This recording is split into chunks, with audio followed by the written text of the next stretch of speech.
오늘 함께 볼 하나님의 말씀은 창세기 14장입니다. 창세기 14장 우리 18절에서 20절까지를 우리 함께 읽도록 합니다. 창세기 14장 18절에서 20절까지 우리 한 목소리로 함께 읽도록 합니다. 살레망 멜기세덱이 떡과 포도주를 가지고 나왔으니 그는 지극히 높으신 하나님의 제사장이었더라. 그가 아브라함에게 축복하여 이르되 천지의 주제이시오 지극히 높으신 하나님이여 아브라함에게 복을 주옵소서. 너희 대적을 내 손에 붙이신 지극히 높으신 하나님을 찬송할지로다 하매 아브라함이 그 얻은 것에서 10분의 1을 멜기세덱에게 주었더라. 아멘. 오늘 본문은 이 아브라함이 전쟁에서 승리하고 돌아온 후 두 명의 인물을 각각 마주하게 되는 장면을 그려주고 있죠. 한 사람은 살레방 멜기세덱과 또 한 사람은 소돔왕을 만납니다. 이 멜기세덱은 떡과 포도주를 가지고 나와서 아브라함을 축복하고 지극히 높으신 하나님의 이름으로 아브라함의 이 전쟁의 승리를 인정해 주는 모습을 보고 있습니다. 오늘 본문이 우리에게 무엇을 말하고자 하는지 함께 살펴보도록 하겠습니다. 내용 관찰 1번입니다. 아브라함은 전쟁 후 돌아오는 길에 누구를 만납니까? 아브라함은 전쟁에서 승리하고 돌아오는 길에 이 소돔왕 베라와 살렘왕 멜기세덱을 만납니다. 특히 멜기세덱은 지극히 높으신 하나님의 제사장이며 떡과 포도주를 가지고 나와 아브라함을 축복하고 환영합니다. 내용 관찰 2번입니다. 아브라함은 전리품을 주겠다는 소돔 왕에게 무엇이라고 대답합니까?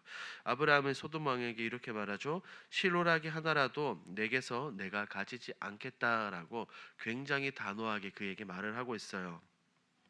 이것은 분명한 아브라함의 거절입니다. 아브라함은 사람의 손이 아니라 어떤 나라와 어떤 왕으로부터가 아니라 아브라함은 하나님으로부터만 복을 받고 싶다는 믿음으로 그에게 대답을 한 것입니다.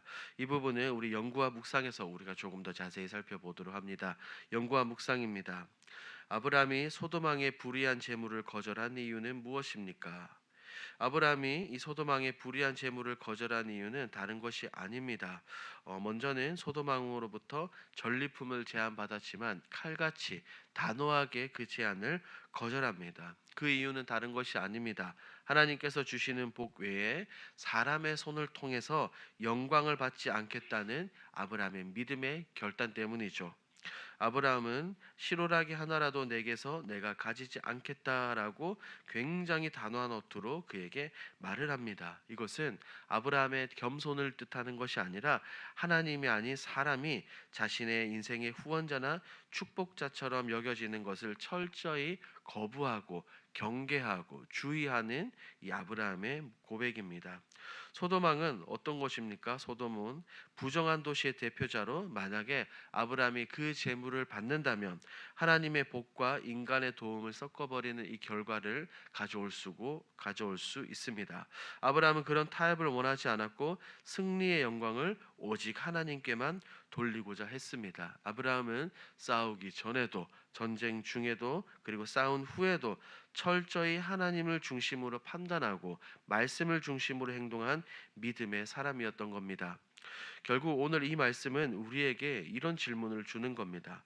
하나님이 주신 복에 대한 반응이 신앙적인가 세속적인가라고 말입니다. 내가 지금 받고 누리는 것의 영광이 나에게로 향하고 있는가 혹은 하나님께로 향하고 있는가라는 이런 질문을 우리에게 던져줍니다. 그런데 아브라함은 분명하게 말하죠. 나는 오직 하나님이 주시는 복만 받아 누리고 싶습니다라고 말입니다. 이 아브라함의 고백은 단지 그의 고백이 아니라 오늘 우리의 모든 성도들의 고백이 되어야 될 줄 믿습니다. 느낀 점을 봅니다. 전쟁 승리의 공로를 주장하지 않고 하나님만 주인으로 모시기로 선택한 아브라함의 모습을 보며 무엇을 느낍니까? 아브라함은 사실 누구보다도 칭송받을 그리고 승리를 주장할 수 있는 그런 위치에 서 있었어요. 왜냐하면 성경을 통해서 살펴본 것처럼 우리가 318명의 사람들을 이끌고 목숨을 걸고 가서 싸웠고 그리고 그 결과로 많은 사람과 재산을 되찾아왔습니다. 그런데 아브라함은 이 승리에 대해서 어떤 대가나 보상도 요구하지 않았고 오히려 하나님 외에 그 어떤 이도 나를 높이지 않았다라고 이렇게 말하는 겁니다. 아브라함이 이 고백을 보며 한번 생각을 해보았어요. 나는 지금까지 어떤 일의 결과 앞에서 누구의 이름을 높였는가라고 말입니다. 정말 하나님이 하셨다고 고백하셨는가 했는가, 아니면 내 마음 한켠에는 그래도 내가 어느 정도 내가 잘했지라는 생각이 있었는가, 조용히 제 자신을 돌아보게 되었습니다.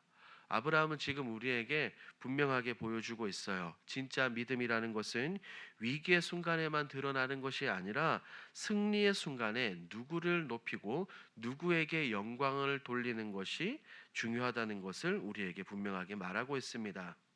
그는 하나님께서 주신 복을 믿음으로 받고 그 복에 세속적인 방법으로 화답하지 않는 신실한 믿음의 조상, 신실한 하나님의 사람의 모습을 보여줍니다. 그래서 이 창세기 14장에 나오는 이 아브라함의 모습을 보며 굉장히 많은 것들을 생각하고 많은 것들을 느끼게 합니다.